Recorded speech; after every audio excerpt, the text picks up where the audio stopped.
Entonces, finalizando ya la sección segunda de este asunto que es las 70 semanas de Daniel, nos va a dar el preámbulo necesario para pasar con el próximo tema, que es la tribulación. Si ustedes se han dado cuenta, el abordaje de asuntos en este curso de escatología no ha sido necesariamente de orden cronológico. Partimos desde el milenio, después de ahí saltamos a las 70 semanas de Daniel y ahora a la tribulación que viene antes del milenio. Y vamos a avanzar con el rapto, ¿ya? La razón de hacerlo de esta forma es porque así vamos comprendiendo mejor el enfoque de interpretación que estamos dando. Normalmente cuando se estudia escatología no hay una intención de responder las preguntas de por qué creemos lo que creemos, entonces vamos más que nada en forma cronológica. O sea, se parte con el rapto, se sigue con la tribulación, se sigue con el milenio y se termina con el estado eterno. Un orden lineal. Pero insisto que de esa manera no se responden las preguntas de justamente por qué creemos así. Ya, por eso partimos entonces desde el milenio, para dar el enfoque interpretativo.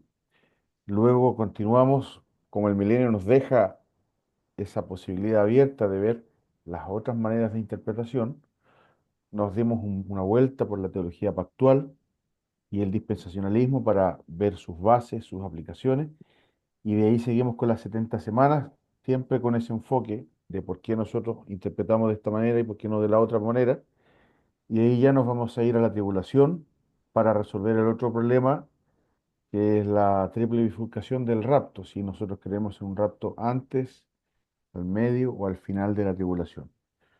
Entonces, gracias a Dios, vamos a tener ese trasfondo para ir entendiendo.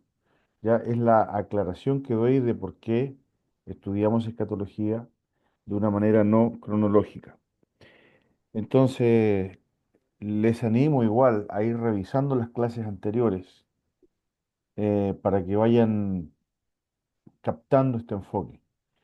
Vamos a ir entonces a compartir la pantalla. Vamos a continuar entonces con la segunda parte de estas 70 semanas de Daniel. Bien, entonces, partimos leyendo el pasaje, que es el mismo pasaje que leímos al principio. Mi hermano Martín, por favor, si pudiera leer estos versículos del 24 al 27.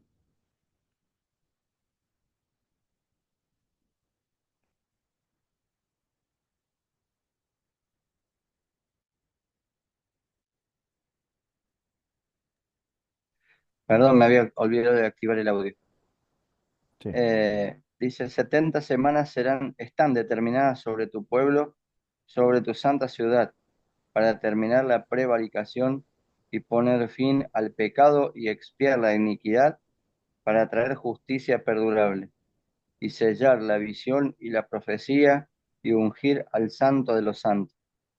Sabe pues y entiende que desde la salida de la orden para restaurar y edificar a Jerusalén hasta el Mesías príncipe, habrá 7 semanas y 62 semanas.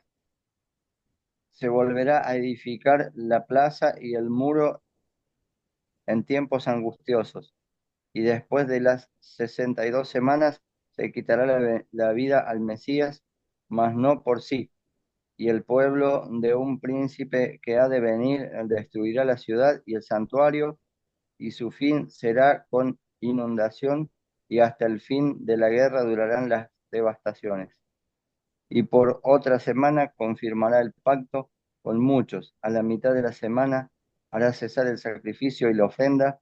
Después, con la muchedumbre de las abominaciones, vendrá el desolador hasta que venga la consumación y lo que está determinado se derrame sobre el desolador. Muchas gracias, mi hermano. Entonces, Ese es el pasaje. Vamos a ver este contenido durante esta clase. Se ve bastante, pero en realidad no es como parece.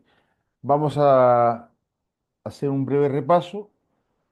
Luego vamos a entrar inmediatamente en materia, que es el grueso mayor de este día, que son las interpretaciones principales acerca de las 70 semanas. Vamos a pasar de nuevo por los 6 propósitos que se mencionó ahí en el versículo. Vamos nuevamente a repasar la división de las 70 semanas, estos 3 periodos. Vamos a hablar de la brecha profética y vamos a hablar de la semana 70 y continuar con lo que sería el final de este proceso, que es la segunda venida y el reino milenial. Y al final, algunas reflexiones. ¿Ya? Así que partimos con el repaso. Recordemos que esta profecía fue revelada al profeta Daniel cuando él estaba rogando al Señor por el exilio. ¿Ya? Daniel mismo es un símbolo. Esto siempre lo quiero repetir porque es necesario entenderlo. El libro de Daniel es varias cosas, pero una de las cosas más importantes que es el libro de Daniel es que nos presenta este puente. Es el mismo personaje en sí, es un símbolo del exilio, porque este Daniel salió jovencito desde Jerusalén cuando Nabucodonosor se llevó cautivos a varios israelitas, a los mejores, en la primera invasión. Recuerden que el cautiverio de Israel se divide en 3 partes, son 3 invasiones, 3 invasiones. Y en la primera invasión se llevó Nabucodonosor lo mejor de la población, y entre ese grupo estaba Daniel. Por lo tanto, es el que vivió la primera expresión de este castigo divino sobre el reino del sur. En esa oportunidad, Nabucodonosor no fue a destruir la ciudad, o sea, podía haberla destruido, pero simplemente se llevó cautivos. Después hubo otra invasión donde se llevaron a unos 10.000 cautivos, y entre esos 10.000 estaba el profeta Ezequiel. Y después hubo una tercera invasión donde ya se destruyó la ciudad y el templo. La cosa es que ahí comenzó el cautiverio de Israel, justamente con Daniel siendo llevado cautivo. Y ahí tenemos el versículo que Daniel propuso en su corazón: no contaminarse con la comida del rey. Ahí estamos. Llevaron entonces los judíos a Babilonia, y Daniel es como un símbolo de ese cautiverio. Es muy parecido a lo que pasó con José, que José también se transformó en ese símbolo de traslado de Israel a Egipto, y después fueron su familia. Entonces, así mismo fue Daniel. También hubo sueños, en este caso del monarca, que era Faraón, en el caso de José, Nabucodonosor, en el caso de Daniel, si es muy parecida la historia. Y resulta que Dios le contaba también al monarca, en este caso, Nabucodonosor, qué es lo que iba a hacer hacia el futuro. Y ahí está el sueño de Nabucodonosor, el capítulo 2, que es el mismo capítulo 7, es las bestias de Daniel. En fin, hay que leer el libro para entender un poquito este trasfondo. Pero lo que yo estoy hablando acá simplemente es que Daniel vive todo el cautiverio. Ya Daniel lo llevan cautivo, tenía entre 15 y 20 años, cuando el joven Daniel se va cautivo a Babilonia, y él vio por sus ojos, vio a través de sus ojos pasar 70 años aproximadamente. Él lo vivió, por eso cuando Daniel ya está viejo y hay un cambio de gobierno ahí en el capítulo 9, porque ¿qué dice Daniel capítulo 9?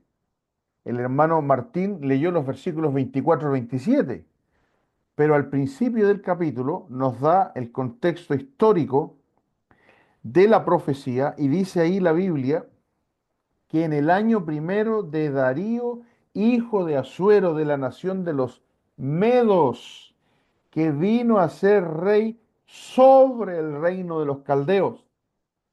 Se dan cuenta que lo que está viendo Daniel con sus ojos es que se sigue cumpliendo la profecía del Señor, que El reino babilónico que se llevó cautivo al país de Israel ya pasó. Vino otro conquistador y ya no es Babilonia la que está en la cabeza del mundo, sino que ahora es los medos, en realidad el imperio medo-persa. Entonces Daniel está viendo el cambio de gobernante, el cambio de rey, y él se sigue manteniendo ahí en una posición de eminencia en el trono, y él se mira a sí mismo, ya han pasado esos 70 años, y dice, ya debe estar cerca el tiempo que tanto habló Dios de la restauración de Israel, y se pone a orar. Entonces, lo que Daniel no entendía es que en realidad tampoco estaba claro en la palabra de Dios.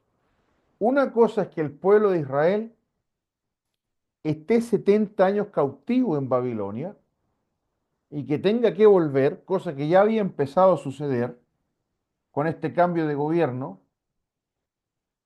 pero otra cosa muy distinta es que la restauración de Israel sea ahora. Pero eso no lo sabe Daniel, eso Daniel no lo sabe. Solamente que Daniel está sumando 2 más 2 y le da 22, ¿se entiende, verdad? No tiene bien claras las cosas. La Biblia habla de la restauración de Israel. Quiero preguntar una cosa, a ver si me participa en un momento. Denme características de la restauración de Israel, por favor, que están profetizadas en la Biblia, las cuales Daniel está mirando.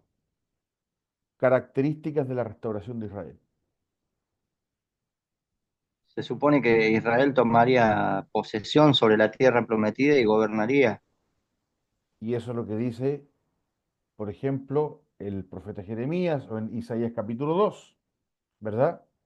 Que va a tomar de nuevo posesión de la tierra prometida. Eh, Denme un momento, mis hermanos. Es que hay un pasaje que siempre me gusta recordar. Vayan por favor a Jeremías 16, 14 y 15. Jeremías 16, 14 y 15. Si otro hermano, ya que el hermano Martín nos dio esta información, otro hermano pueda leer, hermano o hermana, por favor. Jeremías 16, 14 y 15.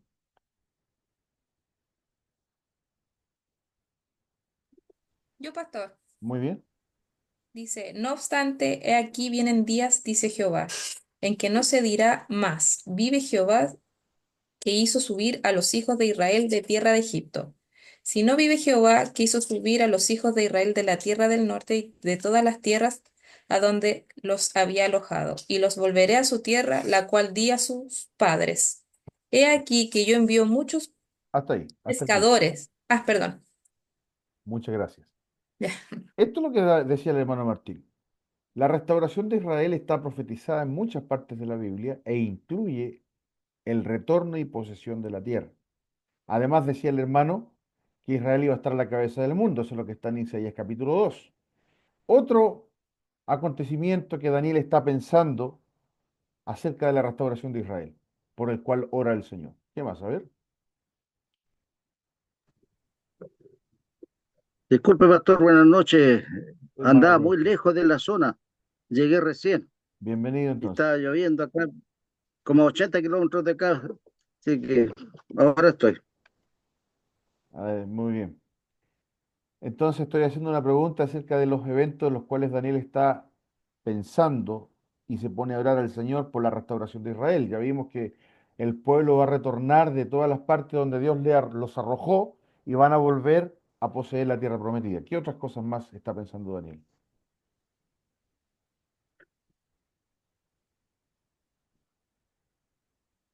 En poder volver a tener la adoración al Señor que ellos tenían, pastor.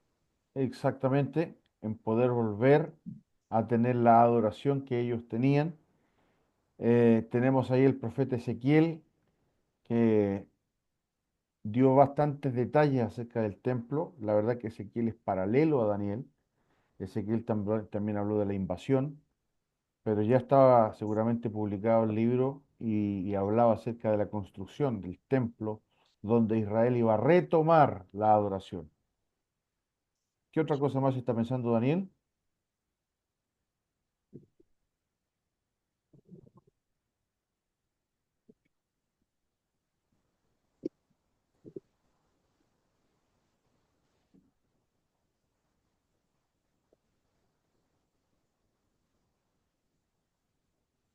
Vayan por favor a Deuteronomio capítulo 30 y Pastor, ahí, tengo entendido que ellos estaban esperando al Mesías, exacto, al que se sentaría en el trono de David, traería paz duradera. el Mesías que estaba prometido. Pero no estaban esperando un Mesías que se muriera, sino un rey. Estaban esperando al Mesías que justamente se sentara para siempre, que derrotara a sus enemigos.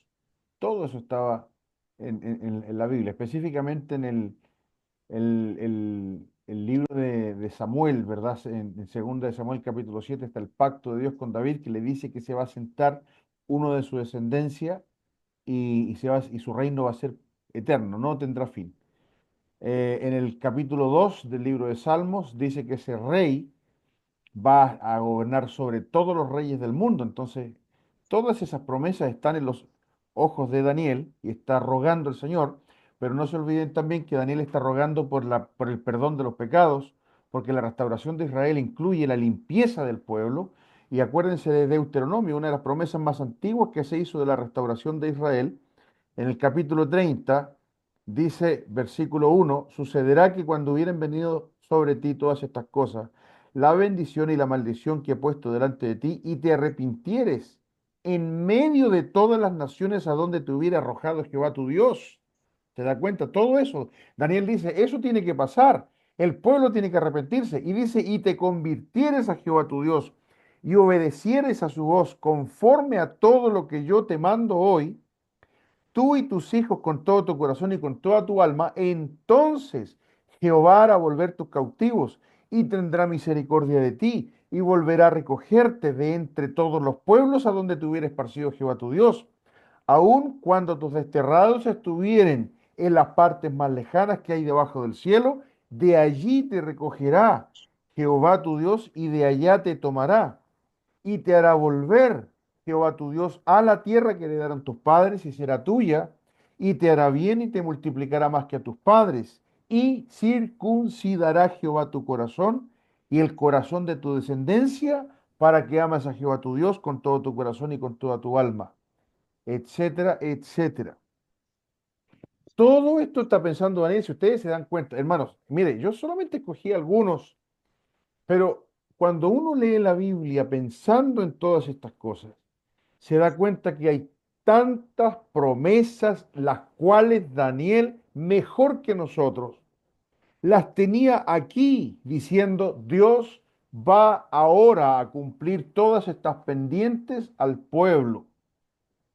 Y precisamente mira el libro de Jeremías, que eso es lo que está leyendo, y vamos a Jeremías capítulo 25, solamente un ejemplo nomás, ahí en el libro de Jeremías, porque eso es lo que está viendo este profeta desde Perdón, Babilonia. pastor, ahí en el pasaje que leí a usted de Deuteronomio, ¿Ya?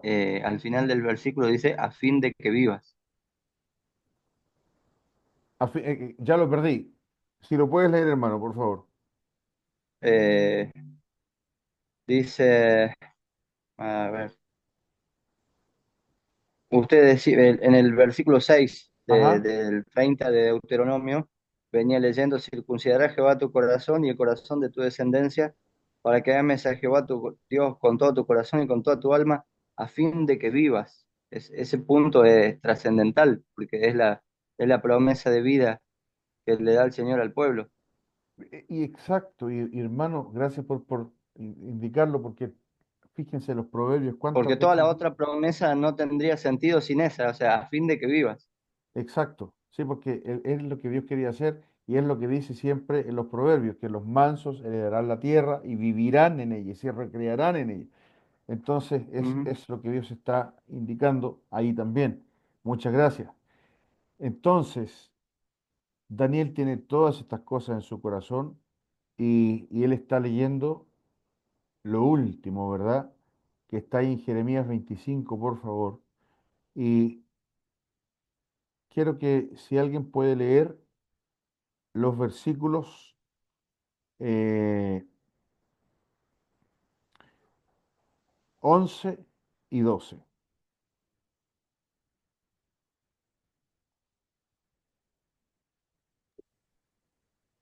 Toda esta tierra será puesta en ruinas, en espanto, y servirán esta nación al rey de Babilonia 70 años.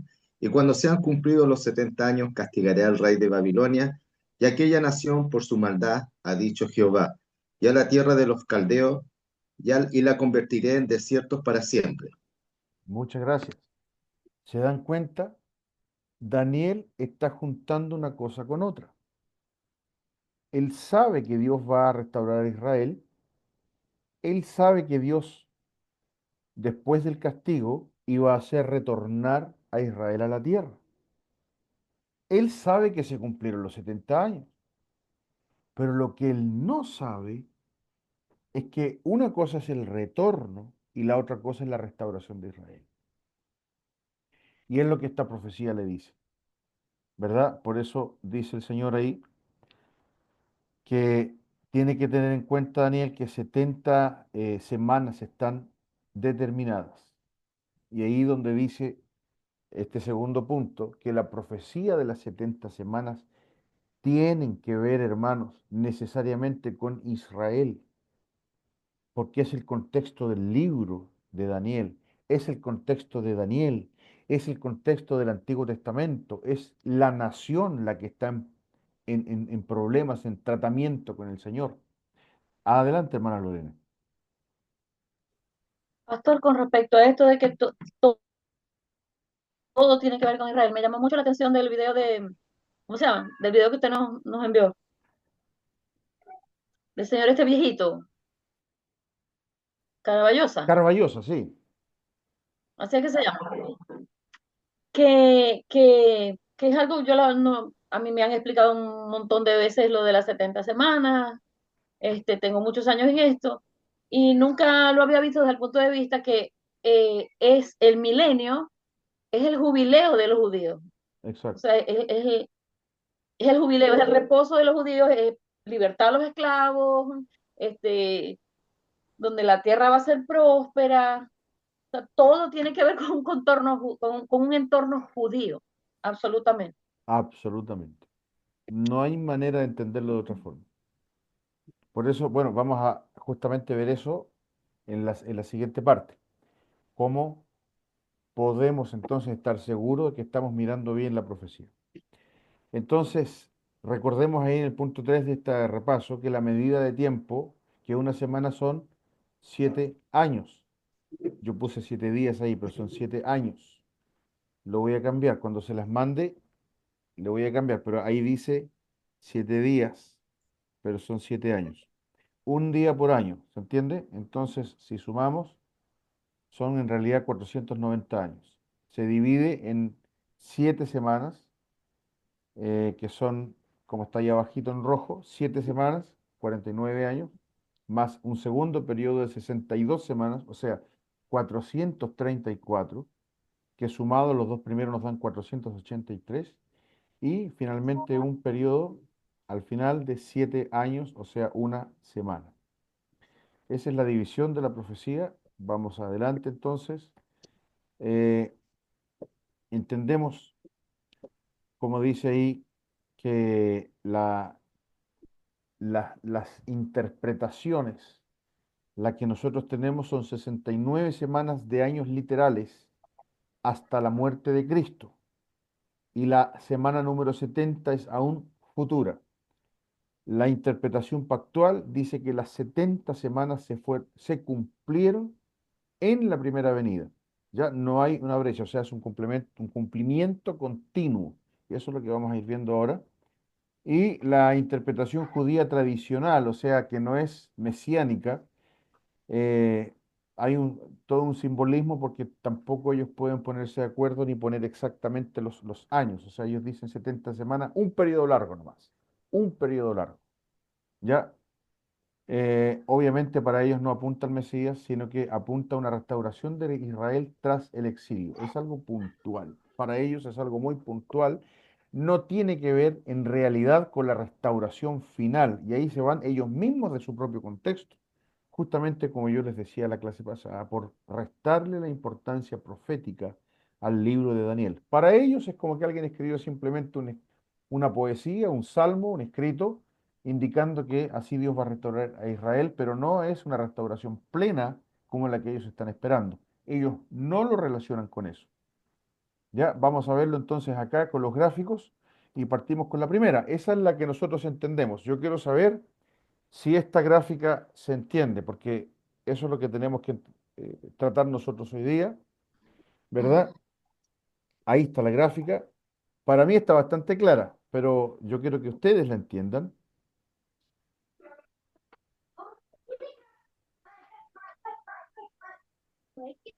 Cierra la puerta ¿Se que dan estoy en cuenta? clase.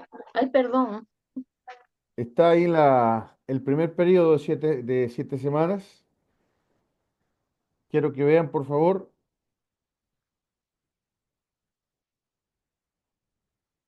Entonces,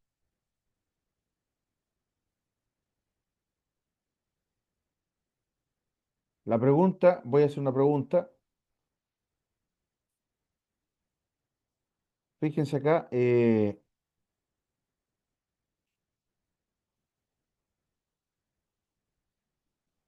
¿por qué esa diferencia entonces entre la oración de Daniel y cuando comienzan a contarse las 70 semanas?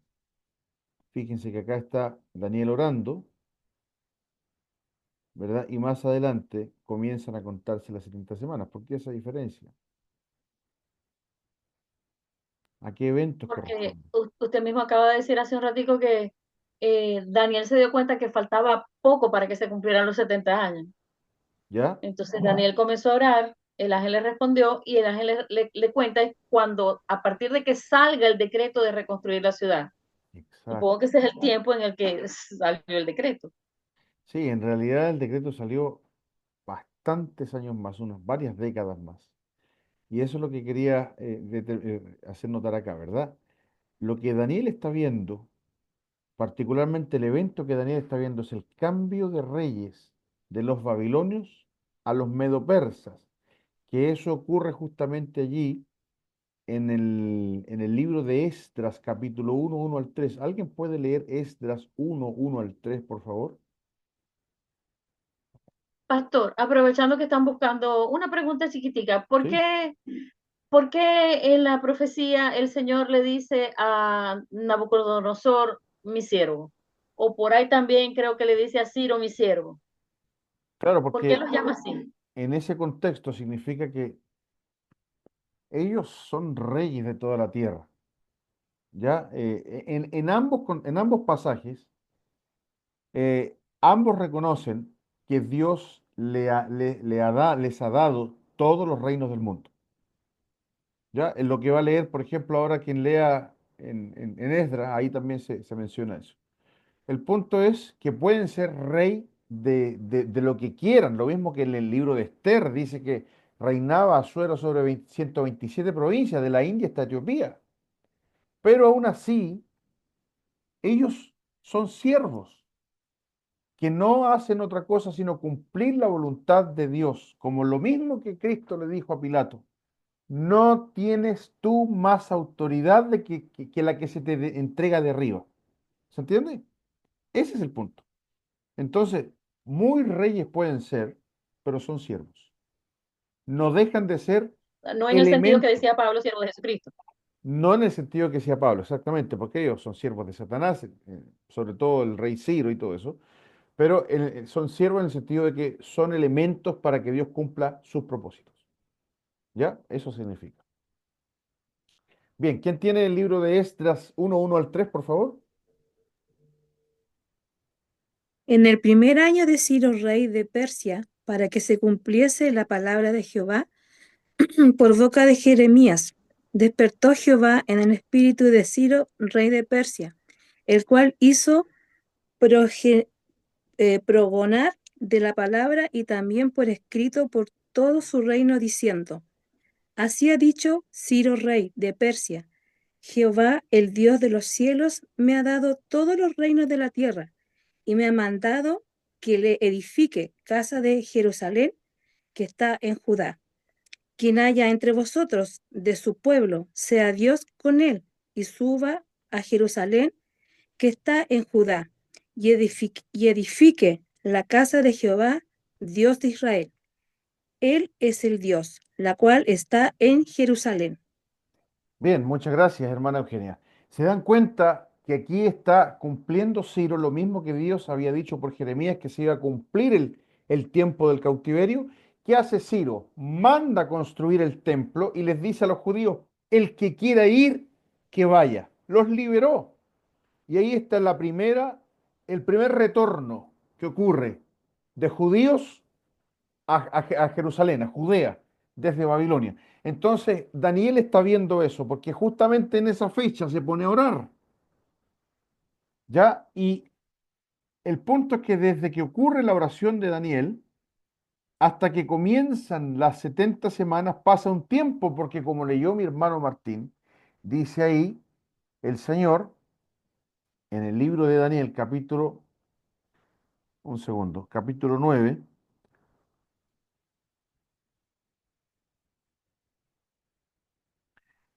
Dices, versículo 25: sabe pues y entiende que desde la salida de la orden para restaurar y edificar a Jerusalén. Esa es la orden de Nehemías 2, 1 al 8, donde el rey Artajerjes le dice: ve para edificar el muro de Jerusalén. Y dice ahí que se va a edificar la plaza y el muro. El punto entonces que este es el primer periodo de las 70 semanas que está en el Antiguo Testamento, que va desde allí hasta acá, que son 49 años de reconstrucción de Jerusalén. Luego viene el segundo periodo, 62 semanas, que corresponden al tiempo del silencio escritural, que no se escribió en ningún libro de la Biblia entre Malaquías y Mateo. Y después la Biblia dice que al final de la semana 62 se le quitará, después de la semana 62 se le quitará la vida al Mesías. ¿Ya? Y después queda otra semana, dice, donde el anticristo confirmará el pacto con los judíos, pero a la mitad de la semana hará cesar el sacrificio y la ofrenda. Eso lo vamos a ver en la clase que viene, la clase de la tribulación. Entonces, esta es la semana que queda, que corresponden a 7 años de tribulación. Bien, el punto es que al final de la semana 70 se establece el reino de Cristo, porque eso es lo que está buscando Daniel. Acuérdense que Daniel, ¿por qué está orando? Porque se restaura Israel. Y el Señor le dice que quedan 70 semanas para restaurar Israel. Y aquí están las 70 semanas. Son primero 49 años, después 434 años, y después los últimos 7 años, al fin de los cuales Israel queda restaurado. O sea que no hemos visto todavía el cumplimiento de todo eso. Hermana Lorena, adelante. ¿Hay alguna referencia bíblica a esa pausa tan larga, pastor? No, en el Antiguo Testamento no, porque justamente corresponde al misterio de la iglesia. Lo que sí tenemos las referencias indirectas del Nuevo Testamento que nos hablan de la iglesia. Por lo tanto, tenemos otras pausas que sí las conocemos, porque yo sé que esta pausa es discutible, justamente los pactuales dicen, esta pausa es injustificada, ¿verdad? Ellos dicen que nosotros inventamos esta pausa, pero resulta que hay otras pausas que ellos también están de acuerdo. ¿Me explico con esto? Sí, claro. Por ejemplo, insisto que en Isaías 61, en Isaías 11, esas dos porciones de la Biblia, cuando habla que el Mesías va a venir, se habla como que fuera una sola venida, y nosotros sabemos que hay dos venidas. Nadie pone en discusión, y la pregunta es la siguiente, hermanos míos, y le pregunto: ¿por qué hay dos venidas? ¿Qué hay entre medio de esas dos venidas?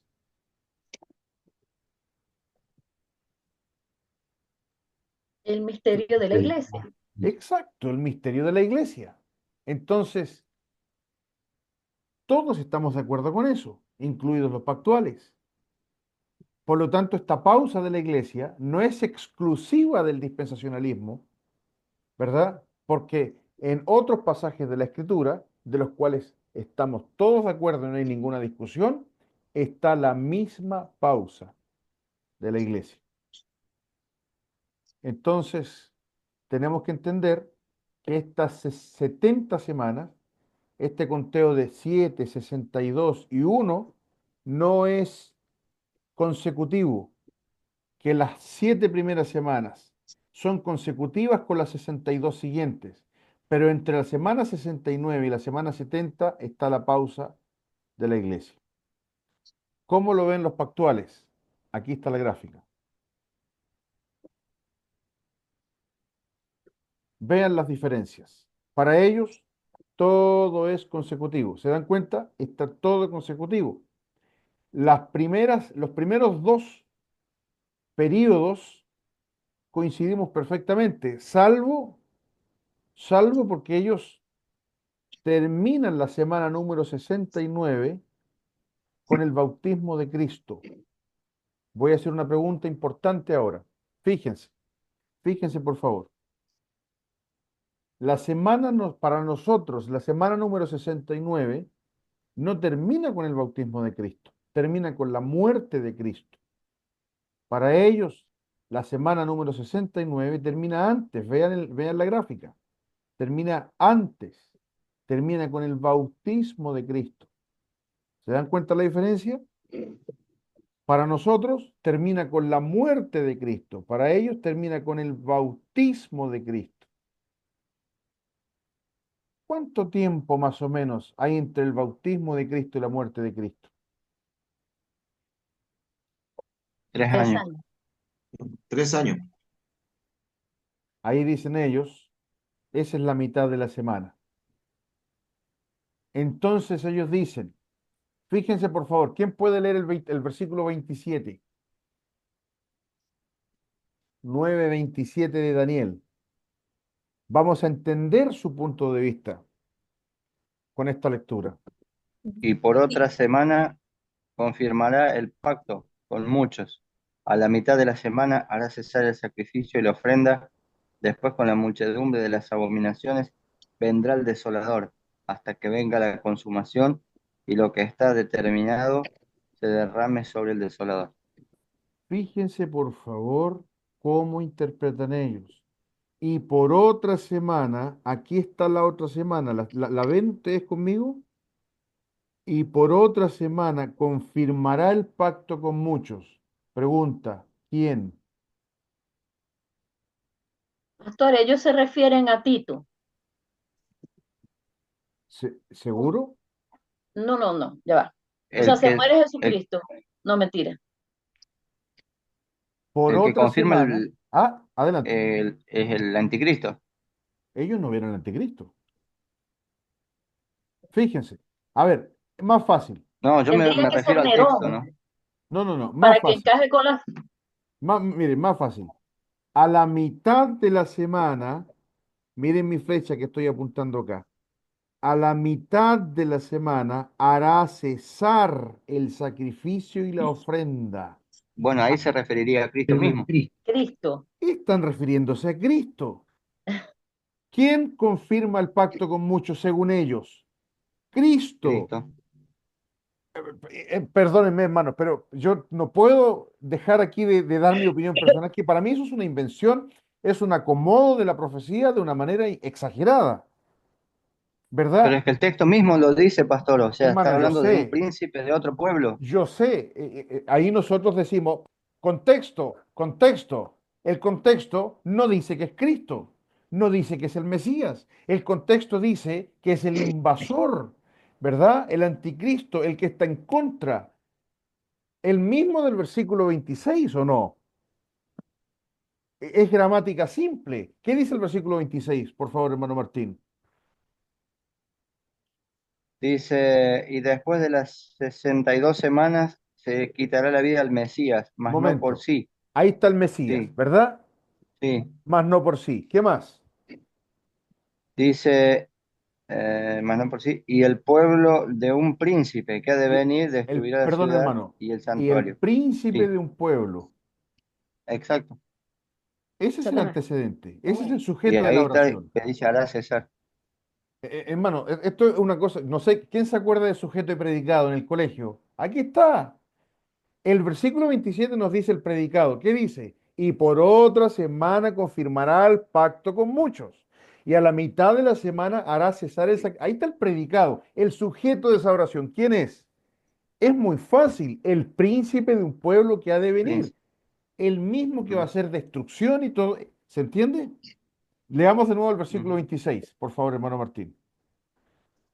Y después de las 62 semanas se le quitará la vida al Mesías, mas no por sí. Y el pueblo de un príncipe que ha de venir Hermano, destruirá la ciudad y el de nuevo santuario. esa parte que la leíste mal de nuevo. El príncipe de un pueblo que ha de venir. No, así lo tengo yo. Dice, después de las 62 semanas se le quitará la vida al Mesías, mas no por sí. Y el pueblo de un príncipe que ha de venir destruirá la ciudad y el santuario. Perdóname, hermano, yo estoy mal. Perdóname. El pueblo de un príncipe. ¿En referencia a qué se dice esto? Al anticristo. Claro, ¿y cuál es ese pueblo en este caso? Roma. Roma, exactamente. Por eso muchos dicen que el anticristo va a ser romano. ¿Ya? Ujú, El pueblo de un príncipe que ha de venir destruirá la ciudad. Ese es el pueblo que va a destruir Roma, ¿verdad? ujú. Y ese es el príncipe que ha de venir, que según el versículo 26 es un personaje diferente al Mesías. ¿Se Pastor, entiende? ¿Sí? aquí está hablando de un príncipe que ha de venir, pero no significa que venga con ese pueblo, ¿cierto? Está anunciando solamente que el pueblo pertenece a ese príncipe, pero que más Exactamente. adelante, que después es el mismo que se le llama el desolador, ¿cierto? Es el mismo Exacto. personaje. Exacto, porque el punto es que ese príncipe que ha de venir nos está hablando que es un personaje escatológico, ¿sí? Sí, entiendo, porque Exacto. tenía una confusión con con dos personajes, que es el príncipe y después el desolador, que creo que eso podría generar una confusión en que hay dos personajes ahí. No, no, ese Pero es el claro, es príncipe el que ha de mismo. venir. Justamente porque lo que hace el versículo, como dice el hermano Fabián, es establecer la unión, en este caso, ¿cómo es la palabra? La unión de bandos entre el pueblo y el príncipe. Por eso dice que el pueblo de un príncipe que ha de venir, ¿verdad? Indicando que son del bando contrario. Hermanos, miren, por si acaso, eso es lo que está diciendo siempre, eso es lo que retoma Apocalipsis capítulo 12 cuando se habla de la batalla entre Satanás y Cristo. ¿Se acuerdan? Eso lo vamos a ver por si acaso en la próxima clase. Es la batalla cósmica. ¿Sí? Entiendo que se refiere a la orientación, pastor, del pueblo y el príncipe vienen con la misma intención, digamos, con la misma orientación espiritual. Eh, Exacto. Se refiere a Entonces, eso. justamente dice, el pueblo de un príncipe que ha de venir destruirá la ciudad y el santuario, y su fin será con inundación hasta el fin, y hasta el fin de la guerra durarán las devastaciones. Y por otra semana confirmará el pacto con muchos. Ese es el príncipe que ha de venir. Hermana Lorena, adelante. Pero creo que entiendo que lo que, no me acuerdo si fue de Fabián, estaba diciendo es que más adelante dice, con la muchedumbre de las abominaciones vendrá el desolador. Ese Exacto, desolador es exactamente, el mismo príncipe del que estamos hablando. exactamente. Después, con la muchedumbre de las abominaciones vendrá el desolador. Lo que pasa es que la separación aparente que se indica es por lo mismo que dice Apocalipsis 12. Son, Apocalipsis 13, son dos bestias, pero es un mismo personaje. Es un mismo personaje. El desolador puntualmente es la bestia número 2, ya que es, eso lo vamos a ver en la próxima clase, que es la segunda fase del anticristo, pero es un mismo personaje, es un solo personaje, es el anticristo. El punto es que va a hacer justamente la abominación desoladora, que eso es lo que se refiere a Cristo, que dice que habla el profeta Daniel.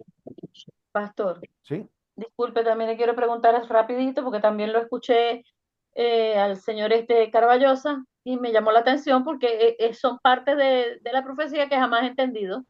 Cuando él dice que se le quitará la vida y no por sí, Caravaggio se explica que es absurdo pensar que está diciendo que no se suicidó.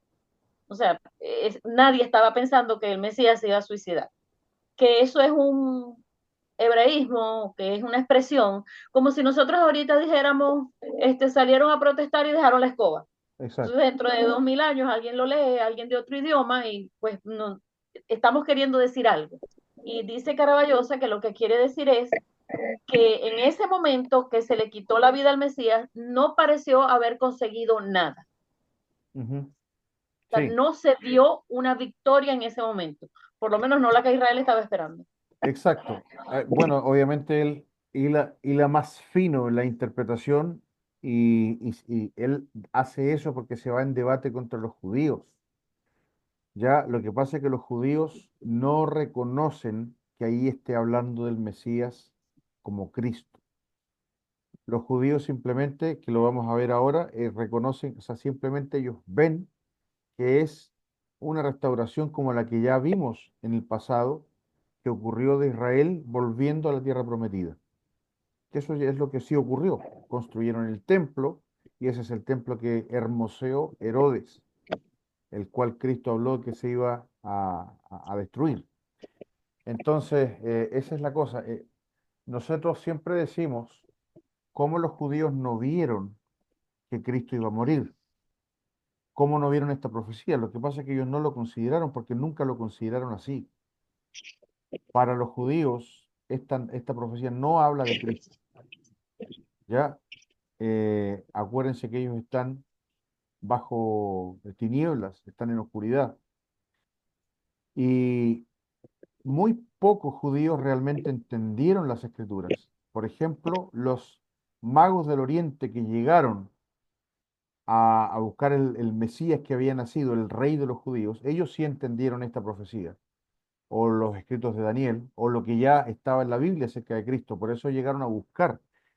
Y había judíos que sí sabían que por ese tiempo iban a ser el Mesías, justamente seguro por esta profecía, lo mismo que dice Ana, ¿verdad? Lo mismo que dice Simeón, que el Espíritu le había revelado que iba a ver al Mesías antes de morir. Y dice la Biblia que Ana, y en Lucas capítulo 2 les hablaba a todos del niño, porque había muchos que esperaban al Mesías. Entonces, sí había judíos que entendían al Mesías, pero había judíos, y la mayoría era que no. Entonces, nunca, la mayoría no vio en esta profecía a Cristo. La mayoría no vio a Cristo en esta profecía, como hasta el día de hoy sucede. Por eso, veamos la interpretación de los judíos. Esta es, para ellos, es una profecía que ni siquiera se empieza a contar desde la orden de restaurar Jerusalén. Para ellos se empieza a contar desde el mismo exilio. Ya, desde ahí se empieza a contar. O sea que los 490 años dan más o menos en el tiempo de los macabeos, cuando hubo una reivindicación judía. En el tiempo de los griegos, cuando los griegos invadieron Jerusalén, ellos iban a imponer su idolatría, pero los macabeos, que eran esta familia sacerdotal, se impusieron y no permitieron que la idolatría se estableciera en el templo judío, el templo que había construido Zorobabel en el libro de Esdras capítulo 6.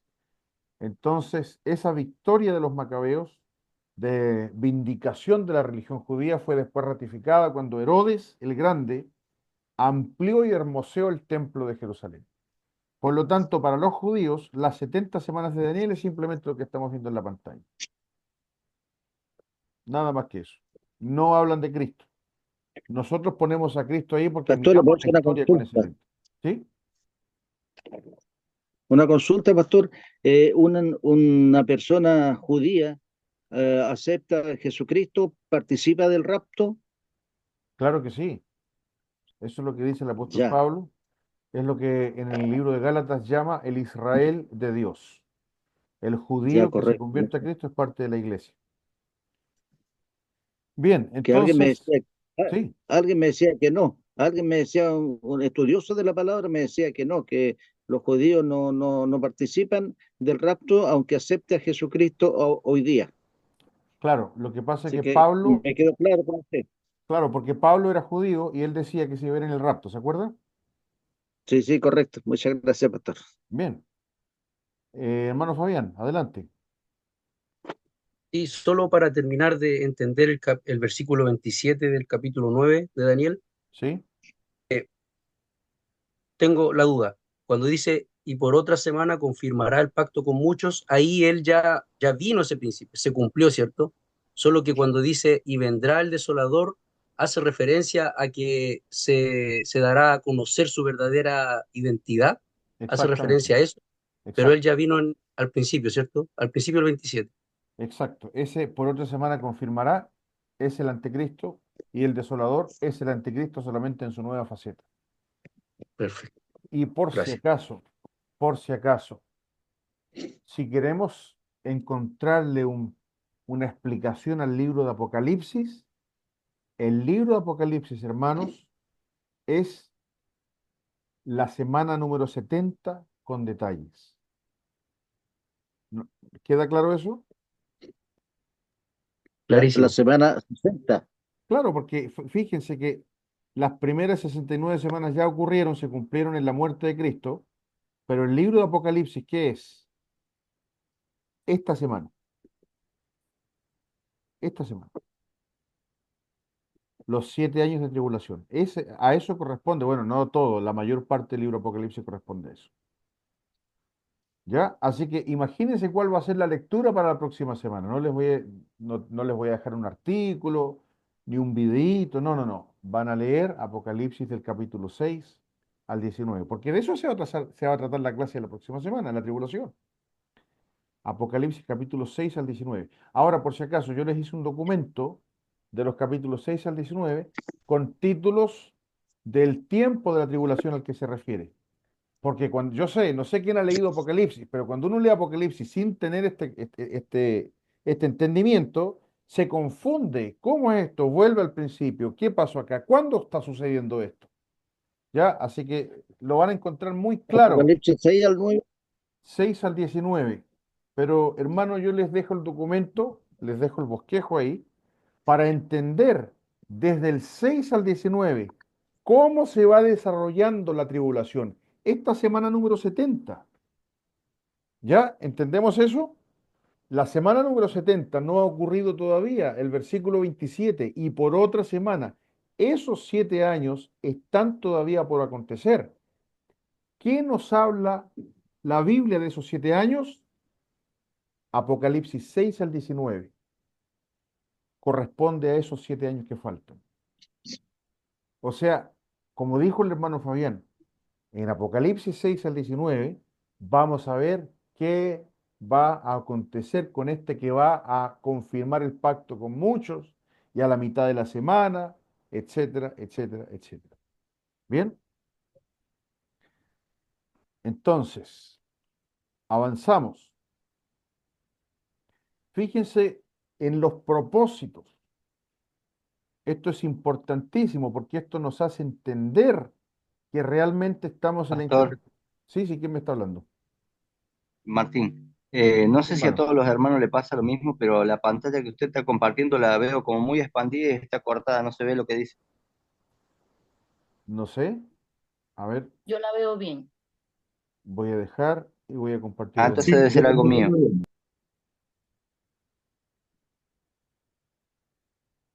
¿Se sigue viendo así, hermano Martín? A ver, ahora sí, pastor. Perfecto. Ya, no sé qué habrá sido. La hermana Lorena decía que estaba bien, pero bueno, ahí está. Sí, está bien. Entonces, vamos a ver y repasar los propósitos. O sea, ¿qué quiere hacer Dios con este periodo? Número uno, terminar la prevaricación. Pregunta, ¿dónde? ¿Con quiénes? En Israel. Israel. En Israel. Todo esto se refiere a Israel. Poner fin al pecado en Israel. Expiar la iniquidad de Israel. Por si acaso, a eso viene Cristo. La segunda venida es eso. Traer justicia perdurable a Israel. Sellar la visión y la profecía. O sea, cumplir, poner el fin a todo lo que está pendiente de cumplir y finalmente ungir al Santo de los Santos. O sea, el cumplimiento pleno se da justamente en el reino milenial. Si ustedes se fijan en los gráficos, nuevamente, hermanos míos, la única que cumple esos propósitos es esta interpretación dispensacional. Porque si miramos la interpretación pactual, donde ellos dicen que se termina, sin contar con que es absolutamente inconsistente la manera de que cuentan las semanas, ¿verdad? No se terminó acá. Ni siquiera sabemos qué es lo que ocurrió 3 años y medio después de la muerte de Cristo. Ni siquiera sabemos eso. ¿Se entiende eso? Ni siquiera sabemos eso, porque ellos dicen, la última semana se encuentra allí.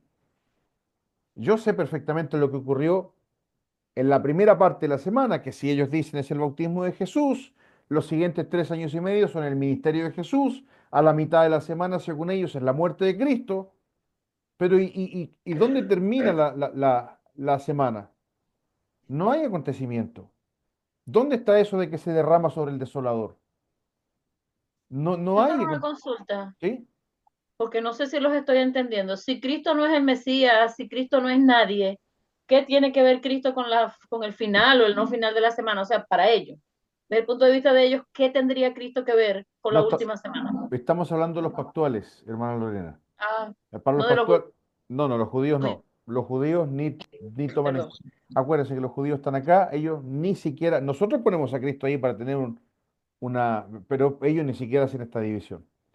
Pero volviendo acá, eh, no coincide lo que dice el texto con lo que ellos interpretan acerca de la semana número 70. En cambio, si nosotros tomamos la línea dispensacional, al final de la semana número 70, ¿qué ocurre? Todos los propósitos que están establecidos en el versículo 24 se cumplen. ¿Cuándo? Al final de la semana número 70. No como está aquí, que al final de la semana número 70 ni siquiera tenemos el acontecimiento que está puesto ahí, no sabemos. Entonces, los propósitos de las 70 semanas se cumplen necesariamente en el establecimiento del reino de Cristo. ¿Y eso dónde se encuentra en el libro de Apocalipsis? Lo leímos al principio de este curso.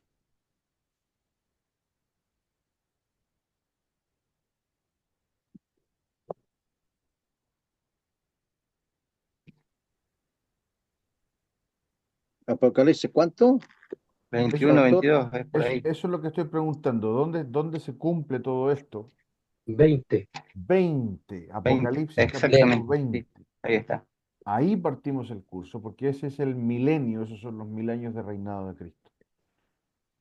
Entonces, recordemos esta división. ¿Se acuerdan de esto, verdad? Vamos a ver ahora la brecha profética. La división de las 70 semanas es así. Primero 49 años que tomó la reconstrucción de Jerusalén, después 434 años que van hasta la muerte de Cristo y lo que viene es justamente esta brecha en la que nos encontramos. Estamos en la era de la iglesia que no le fue revelada a Daniel. Si alguien lee, por favor, de nuevo Efesios 3, 5 y 6, versículo que hemos hecho bastante énfasis.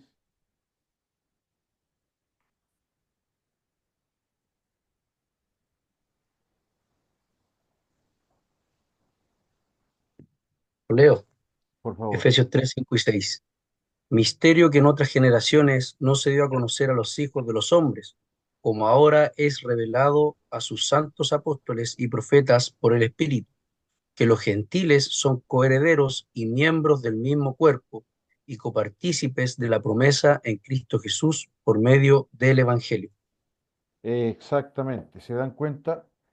Como no estaba esto revelado, no se encuentra absolutamente nada al respecto, ni siquiera el tiempo en que esto iba a ocurrir, tal como yo les dije en el Salmo número 2.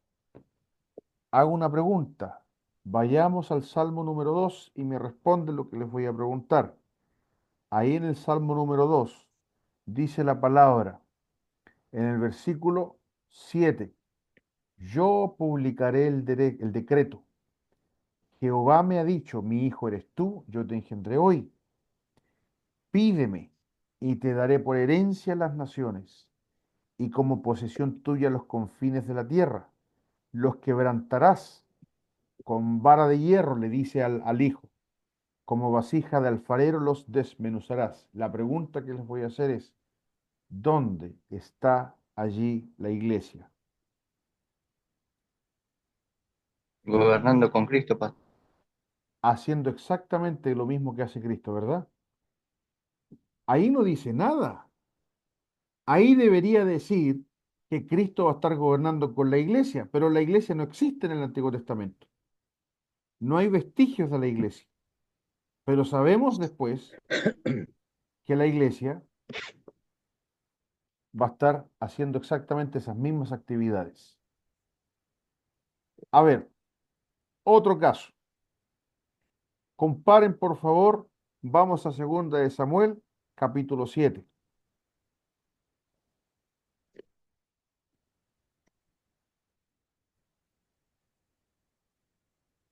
Versículo. Estoy buscándolo.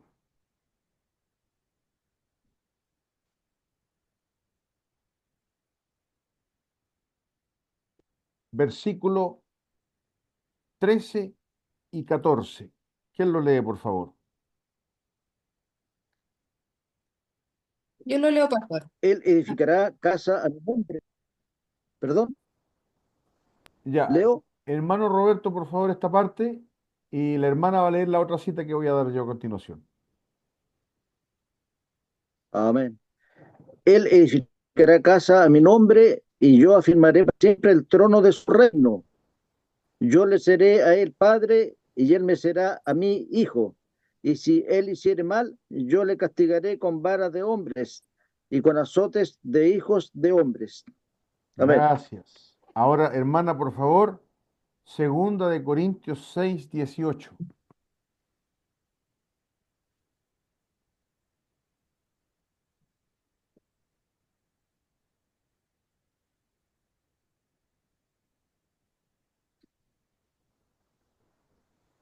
Segunda de Corintios 6:18. Sí, Dice, huid de la fornicación. Ay, perdón, me equivoqué. Es la primera. no hay problema.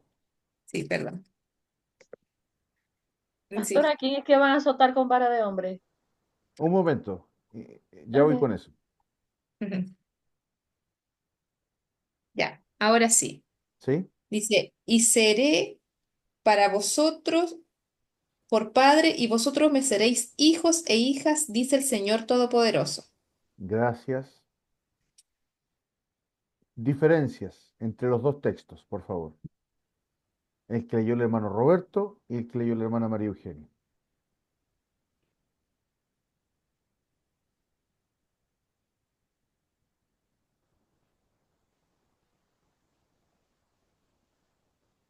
Está hablando en plural y singular, primero veo. Exactamente, ¿se dan cuenta o no? El hermano Roberto leyó, dice, segunda de Samuel 7:14, yo le seré a él padre y él me será a mí hijo. ¿Se dan cuenta? La hermana María Eugenia lo leyó, Pablo citando el mismo pasaje dice, ¿lo puede leer de nuevo, hermana María Eugenia, por favor? Y seré para vosotros por padre. Exacto. ¿Por qué esto? ¿Se dan cuenta que es exactamente lo mismo que vimos en Salmos?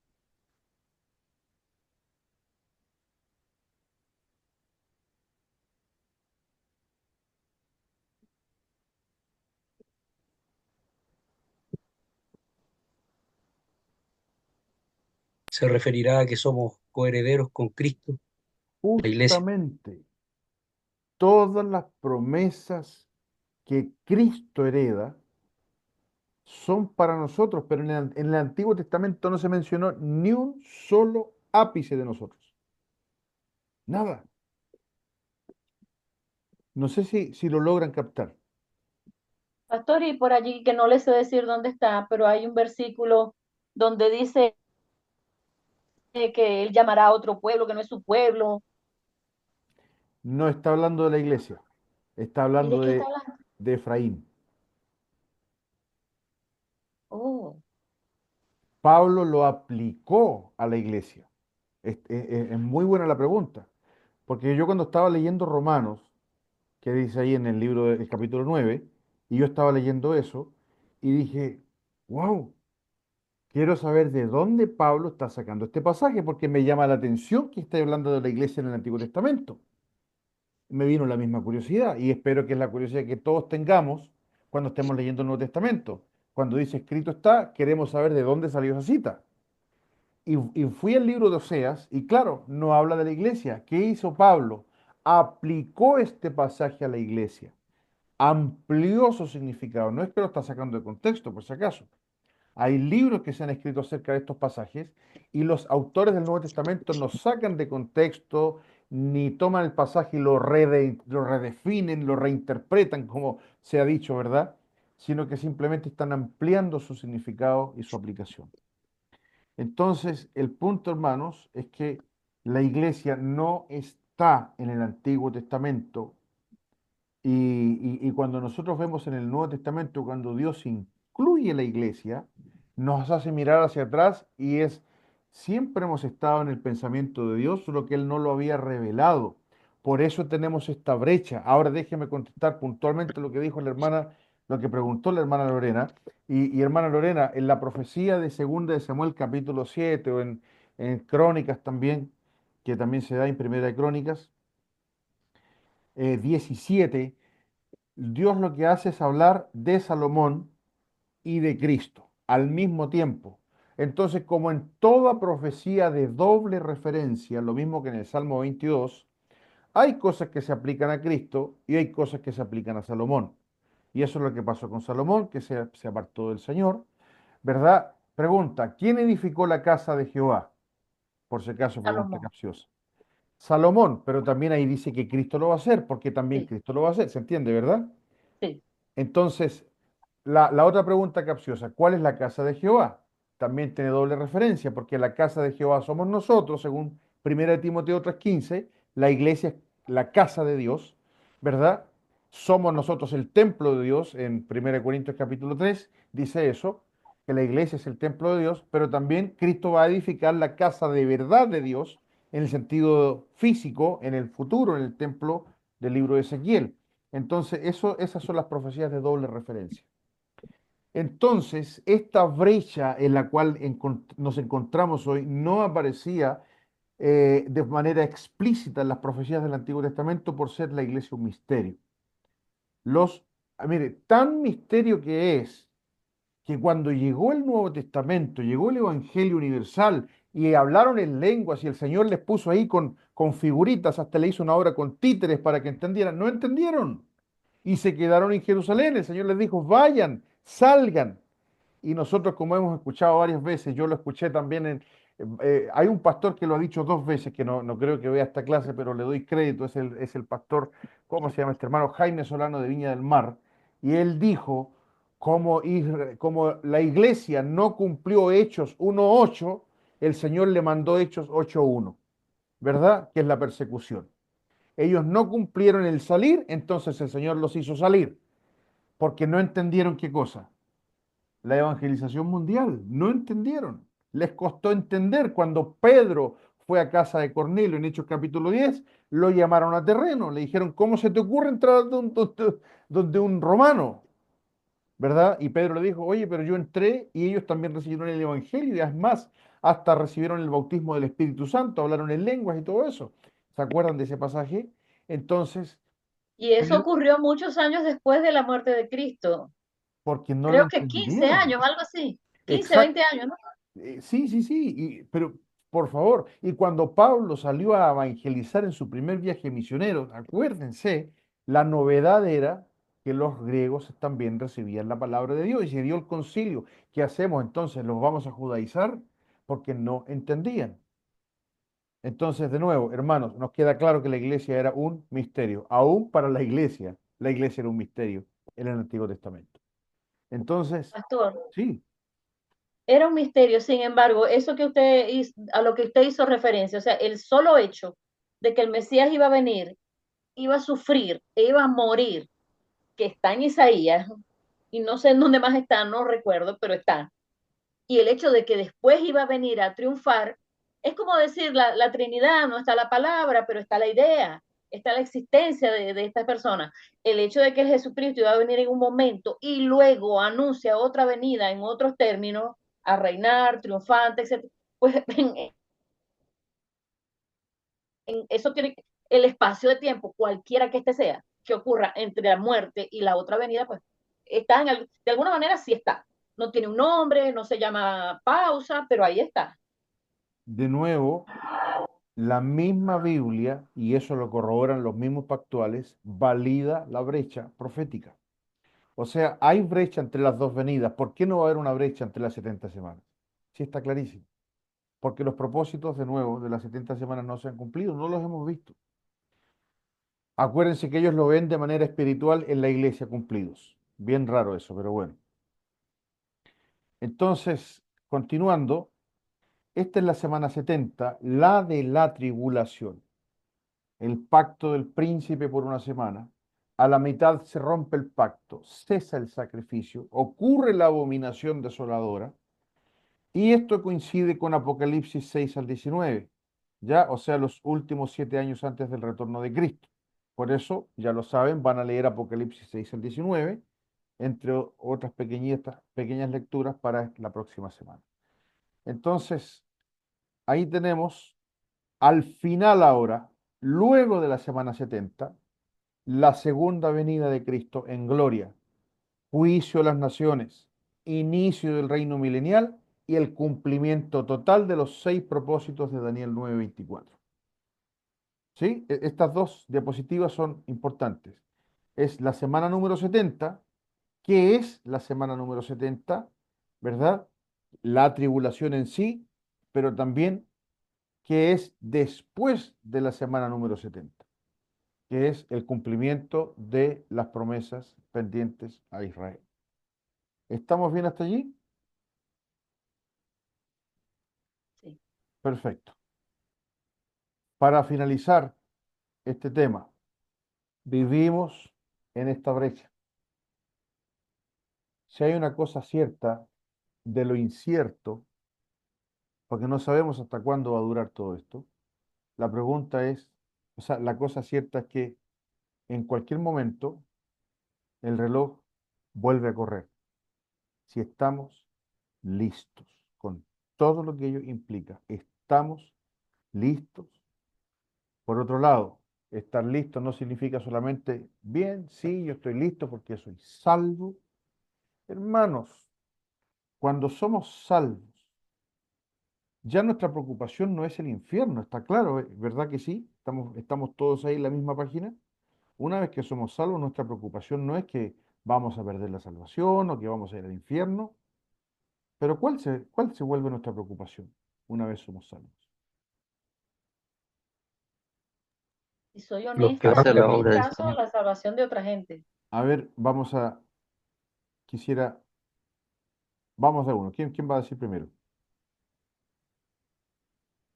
Yo, Ya, en mi caso, es así, absolutamente sincera, estando yo consciente de que el Señor me salvó, mi principal preocupación es la salvación de mi familia, de la gente que conozco. Esa es mi principal preocupación. muy bien. Después de esa, estaría así, agradar al Señor, la corona, la recompensa, satisfacer a Dios, que el Señor mire el fruto de su aflicción y se sienta satisfecho, por lo menos cuando me mire a mí. Exactamente. Pero creo que estamos todos claros que tiene que ver con las misiones o el evangelismo, ¿verdad?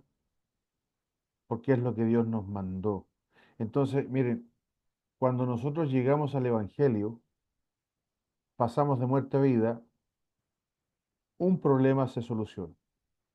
La Biblia dice que tenemos paz con Dios, pero pasamos automáticamente a otra situación, que es cumplir el propósito por el cual estamos en la tierra. Por eso pregunto, ¿estamos listos? No estoy diciendo, yo sé que somos creyentes acá, Yo no estoy, igual aprovecho de pasar el mensaje, dice la Biblia, pruébese cada uno a sí mismo. En una de esas hay alguien aquí que no es creyente, puede ser, la Biblia lo dice. Pero ya, asumiendo que seamos todos creyentes, ¿estamos listos? Alguien contó por ahí una historia, una ilustración, ¿verdad? De que salió la mamá de una niña que era pastelera y le habían encargado un pastel de novios, de boda, de matrimonio.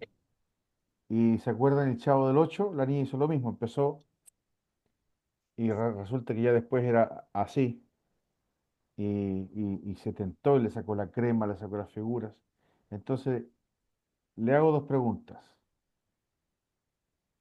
Esa niña eh, sentía amor por su madre, amaba a su mamá, es su mamá, pero amaba su venida. ¿Se da cuenta? Entonces, nosotros a veces estamos así, y yo quiero preguntar, ¿quiénes hemos sido? Hemos sido ese hijo, siervo, diligente, que ha hecho lo que Dios dice y esperamos su venida para, como dice la hermana Lorena, aquí está el fruto, Señor, porque viene a cosechar, Él viene a cosechar, tiene el derecho de cosechar. Y nosotros aquí, Señor, este es el fruto. O en realidad estamos justamente, eh, no queremos encontrarnos con el Señor porque no nos hemos portado muy bien, no hemos hecho lo que Él nos mandó que hiciéramos. Estamos en esa brecha profética, hermanos. Pastor. ¿Sí? Eh, yo por lo menos estoy clara que no he hecho lo suficiente. No es que no haya hecho, ni que no me haya esforzado, pero estoy clarísimo que no he hecho lo suficiente. Sin embargo, le oí alguna vez a un pastor decir que ningún cristiano puede estar 100% satisfecho, Por supuesto. que siempre tenemos algo que hacer por el Señor. Yo no digo que esté ni más o menos satisfecha, ¿no? Pero quiero decir, en cualquier caso, siempre hay más que hacer por el Señor.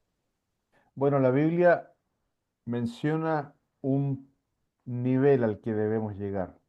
Y el nivel es el que justamente decía el apóstol Pablo, y ese nivel es una sola consigna: amar la venida de Cristo.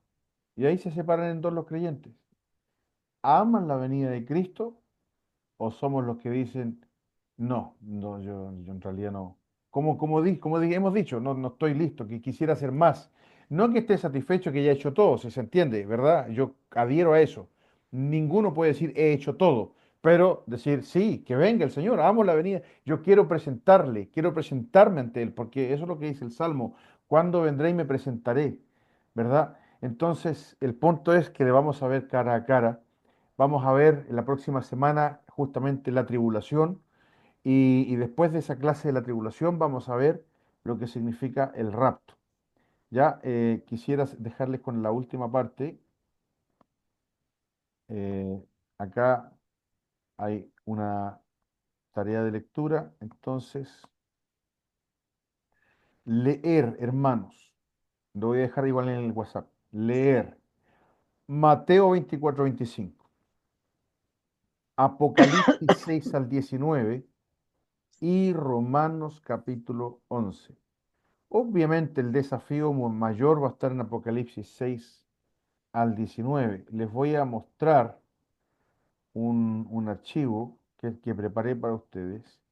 Mire, este es, aquí en todo caso yo lo copié y pegué en realidad, pero este es el bosquejo de los capítulos en función de la tribulación. ¿Ya? ¿Me entienden eso, verdad? Bosquejé los capítulos 6 al 19 en función de la tribulación. Ahí están. En todo caso, si quieren leerlo en su Biblia, ahí está. Esos son. Ahora, si quieren leerlo acá, puse los títulos a medida vamos avanzando. Capítulo 6, ¿verdad? Capítulo 7, después el capítulo 8, el comienzo de la segunda mitad de la tribulación, etcétera. Eso está en el archivo que les voy a mandar. Son como 18 páginas de lectura, pero es porque obviamente está en interlineado, pero son los capítulos 6 al 19 de Apocalipsis. Hice esta ayudita para que puedan entenderlo mejor, porque insisto, Cuando uno va leyendo Apocalipsis, varias veces se devuelve hacia atrás y uno no le queda claro todo eso. Pero tengan solamente en consideración lo que ya saben. ¿Qué sabemos de la tribulación? Número uno, son 7 años. Número dos, se divide en dos. La primera mitad de la semana, la segunda mitad de la semana. ¿Ya? O sea, 3 años y medio y 3 años y medio. Si entendemos Apocalipsis desde esa manera, entonces va a ser bastante fácil leer estos capítulos del libro de Apocalipsis. ¿Preguntas o acotaciones, hermanos?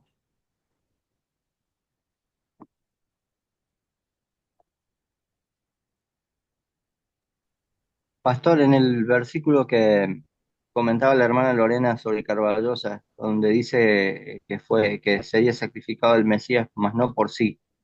Yo ahí, o sea, lo tenía entendido de otra manera, o sea, que sería, digamos, sería muerto, mas no por sí, en el sentido de que no fue él causante de esa muerte, como que él hubiese cometido un hecho criminal que lo condenara a esa muerte, que fue o sea, fue muerto, mas no por sí mismo, sino por obra de los hombres que lo crucificaron, digamos. Así lo tenía interpretado yo. Sí, lo que pasa es Pero que, Carballosa le da una interpretación totalmente diferente al más no por sí. sí, porque, hermano, mire, la Biblia que tenemos nosotros a la vez también es una interpretación. En el original no dice eso literalmente. Lo que dice literalmente en el original dice y no había nada. Eso es lo que dice el hebreo. Eso de más no por sí es lo que el traductor dice. Aquí hay una figura de dicción. Es como lo que decía la hermana. Y quedó la escoba. Nosotros no vamos a traducir eso, entonces vamos a traducir que quedó una devastación. Entonces, el punto que el original hebreo dice y no había nada. Está esa palabra. El punto es que los judíos lo interpretan de otra manera. Ya ese más no por sí es una interpretación en sí misma. Esa traducción está interpretándose más no por sí. Y Carballosa lo que dice es que la traducción correcta debió haber sido justamente esa, que pareció como lo que justamente, es que ese es el Evangelio. La locura de la predicación tiene que ver con eso. ¿Por qué fue muerto en la cruz? ¿Qué ganó con ser muerto en la cruz? Como decía Pablo, para los griegos esto es vergüenza, para los romanos es vergüenza. Porque en realidad, ¿cómo se les ocurre que su Dios va a ser alguien que murió y más encima crucificado? O sea, ¿qué obtuvo con eso? Ese es el punto. Por eso Carballosa dice que en realidad la traducción debía haber sido esa. ¿Ya? eh, el decir más no por sí nos hace pensar no necesariamente en que alguien lo mató. Entonces, no es el sentido del texto en hebreo. El sentido tiene que ver con que el resultado no se ve a simple vista. O sea, no había nada. Amén. Casi como que murió por nada. Lo mismo que dice Isaías, que cuando resucita dice, verá el fruto de la aflicción de su alma. Porque sí hay fruto. Pero para el mundo eso es nada. Simplemente murió y se terminó un problema. ¿Ya? Amén, pastor. ¿Alguna otra acotación o pregunta?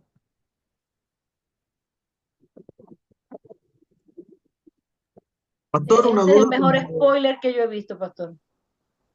Ah, sí. Exacto. Hermano Alan, Cuando habla del reloj, ¿cierto? Cronológico, sobre, bueno, cuando antes que venga la tribulación, uno de los relojes cronológicos puede ser también el templo cuando se construya en Jerusalén. absolutamente hermano. Pero como dice ahí que confirmará el pacto con muchos, eso significa que no lo veríamos. Si el rapto es antes de la tribulación, ni siquiera veríamos. ¿Ya?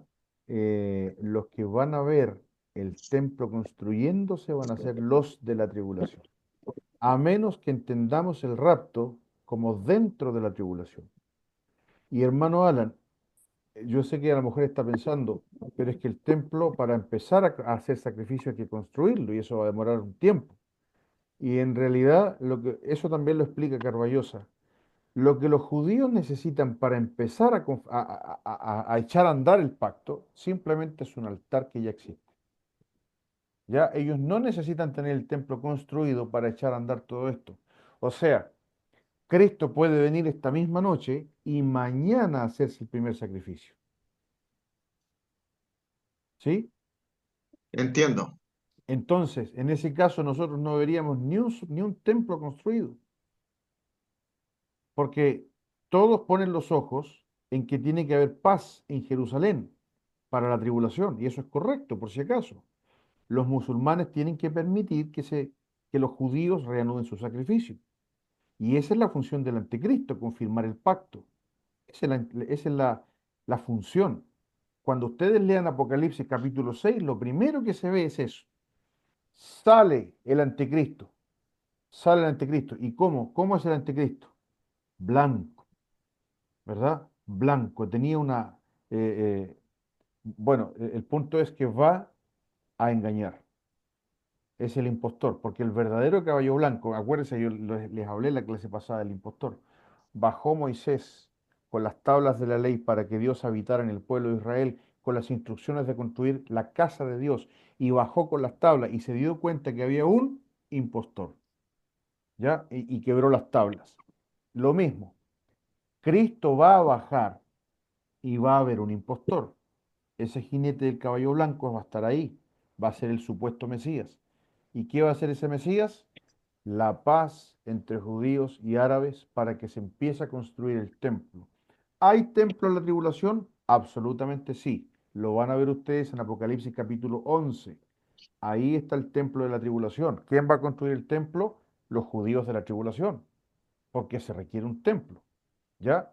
Entonces, pero la cosa, hermano Alan, es que para que los judíos empiecen con los sacrificios no se requiere que el templo esté terminado. No, necesitan solamente poner el altar del sacrificio, que fue lo mismo que ocurrió en el libro de Esdras, capítulo 3, que simplemente bastó poner el altar y empezaron a sacrificar y celebraron la fiesta de los tabernáculos. ¿Ya?